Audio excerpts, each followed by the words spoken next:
Para a infelicidade dos republicanos de plantão, a monarquia nunca caiu. Ela está apenas disfarçada de democracia. Este é o Visão Libertária, sua fonte de informações descentralizadas e distribuídas. Ajude a propagar as ideias de liberdade, deixe seu like e compartilhe com seus amigos.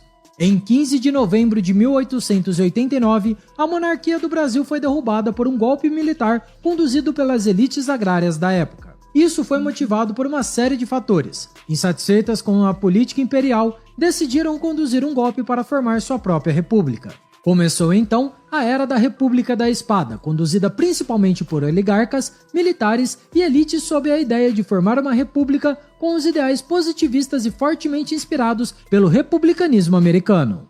Não à toa, uma das propostas de nova bandeira para a República Brasileira era idêntica à dos Estados Unidos, sendo considerada a bandeira oficial do país durante 6 dias.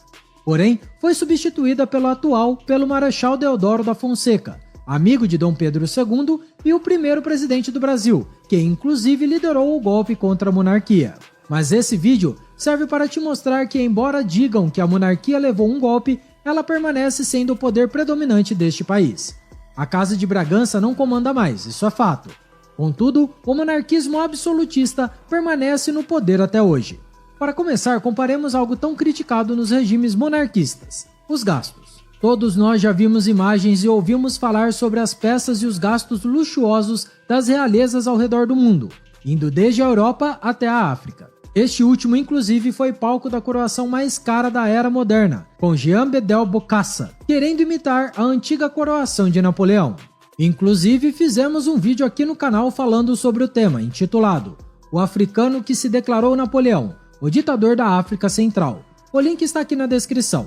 Mas voltando ao tema, podemos começar comparando os gastos da monarquia britânica, no qual as despesas inclusive cresceram recentemente e alcançaram mais de 107 milhões de libras, ou 124 milhões de euros, que por sua vez dá aproximadamente 679 milhões de reais. Pode parecer muito, mas lembre que essas despesas são de abril de 2022 ao mesmo mês de 2023. Nesse período, está incluído os custos de grandes eventos como o Jubileu de Platina da Elizabeth II, seu próprio funeral e a coroação de seu filho, Carlos III, como rei da Inglaterra, o que obviamente aumentou muito os gastos com todas essas cerimônias. Para uma comparação mais justa, em 2021, o custo da família real britânica foi de 102 milhões de libras, ou 551 milhões de reais.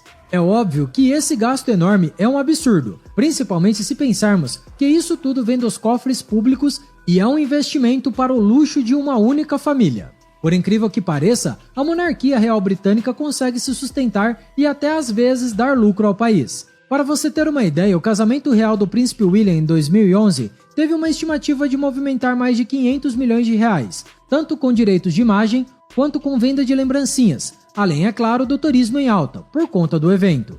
O seu irmão, Príncipe Harry, também fez um impacto semelhante em seu casamento em 2018, com a atriz norte-americana Meghan Markle. O casamento movimentou cerca de 164 milhões de reais, que, embora foi menor, é o equivalente a 40% do valor gasto do casamento do Príncipe William em 2011. Isso sem nem contarmos com a posição e admiração social que membros da realeza possuem, como por exemplo o neto de Elizabeth e futuro herdeiro do trono, Príncipe William. Por ser bastante popular, é estimado que suas vestimentas e gostos pessoais influenciem a população geral, movimentando quase 500 milhões de dólares. E mais assustador ainda são os números de seu filho, Príncipe George, o qual influencia muito a moda infantil em todo o Reino Unido, conseguindo dobrar os números de seu pai quando já tinha menos de 5 anos, alcançando até hoje 2,2 bilhões de libras em patrimônio líquido. Para se ter uma ideia, em um dos eventos no qual o jovem apareceu quando tinha 5 anos, usou uma roupa que em menos de uma semana se tornou a mais procurada da Grã-Bretanha. Outro caso foi em uma entrevista na qual ele afirmou gostar de comer lentilhas na escola. No dia seguinte, houve uma falta nos estoques das lojas de tantas pessoas que queriam comprar lentilhas no Reino Unido. E além de tudo isso, ele foi superado mais tarde por sua própria irmã mais nova, a princesa Charlotte. A menina de 8 anos também fica à frente do irmão caçula, Louis, de 3. De acordo com um estudo, a criança soma um patrimônio líquido de 3,6 bilhões de libras, o equivalente a 27 bilhões de reais. Mas isso tudo é apenas sobre a monarquia britânica, no qual a realeza serve muito mais como algo turístico e parte cultural do país. Afinal, o monarca não pode sequer entrar no parlamento do seu próprio país sem a permissão dos seus membros. Caso você queira saber mais sobre o impacto do estilo monárquico na Grã-Bretanha, recomendo que assista outro vídeo desse canal, intitulado A Influência da Monarquia Britânica no Mercado e Sociedade. O link também está aqui na descrição. Agora, que tal começarmos a comparar com nossa República de Banana que vivemos com esta família renomada? E nada mais justo do que começar citando o equivalente a um rei da República, o presidente. No ano passado, o nosso tão amado Molusco e sua amante da cadeia, Janja, afirmaram que o Palácio da Alvorada foi depredado por Bolsonaro, com muitas partes estando desgastadas e quebradas, inclusive com falta de móveis com acusações de roubo. Com isso, Janja escolheu um sofá reclinável para a Alvorada, que custou a bagatela de R$65 mil, junto da colocação de um piso mais confortável e macio, por R$156 mil, que nem sequer foi para a Alvorada, mas para uma casa de campo do casal. Uma piada de mau gosto completa. Temos que lembrar também que até a suposta desculpa de que os móveis originais haviam sido desaparecidos era mentira, pois foram encontrados exatamente no depósito aonde a ex-primeira-dama Michele Bolsonaro afirmou estarem. Também não podemos esquecer da cama modesta que custou apenas R$42 mil dos cofres públicos.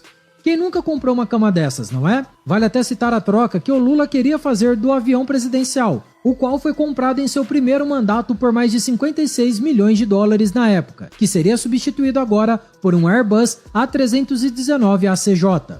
A Força Aérea Brasileira entregou então um relatório ao Palácio do Planalto, no qual a opção mais barata poderia custar quase R$400 milhões, quase o equivalente ao gasto anual da família real britânica.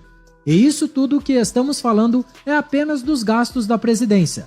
Sabemos dos gastos exorbitantes que os deputados têm para os cofres públicos, cheios de auxílios e privilégios bem pagos pelo Estado. E detalhe, são eles que votam para aumentar seus próprios salários. O STF, que atualmente ocupa um poder absolutista interpretando a Constituição como bem entender, também não escapa disso. Em 2019, eles gastaram cerca de R$1,2 milhões em medalhões de lagostas e vinhos para jantares caros, com os números dos anos posteriores não sendo noticiados. Por que será mesmo, não é?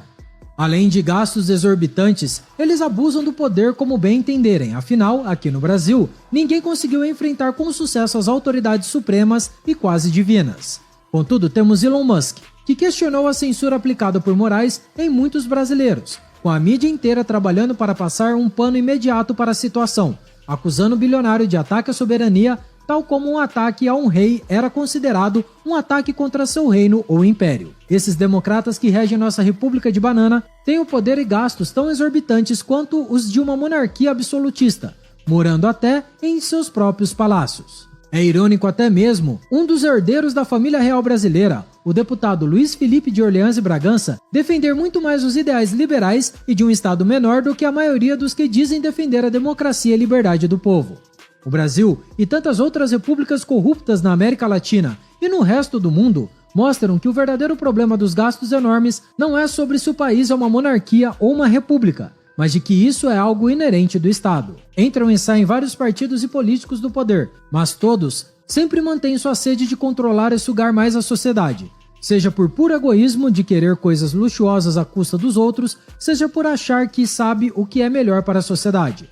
Contudo, o resultado é inevitável e, portanto, já sabido. Podem existir alguns estados menos autoritários do que outros, mas o absolutismo sempre permanecerá enquanto o aparato estatal existir na nossa sociedade. Por isso que nós libertários dizemos que não há como haver liberdade sem que haja o fim do Estado. Obrigado por sua audiência. Esse artigo foi escrito por Tom Félix, revisado e narrado por Coreia com K. Este é um canal colaborativo. Um artigo seu pode virar vídeo aqui também, sabia? Basta se cadastrar no site visãolibertaria.com e enviar seus artigos por lá. Não deixe de se inscrever no canal e clicar no botão da campainha para ser avisado de outros vídeos. Até a próxima, fiquem com Deus e tchau, obrigado.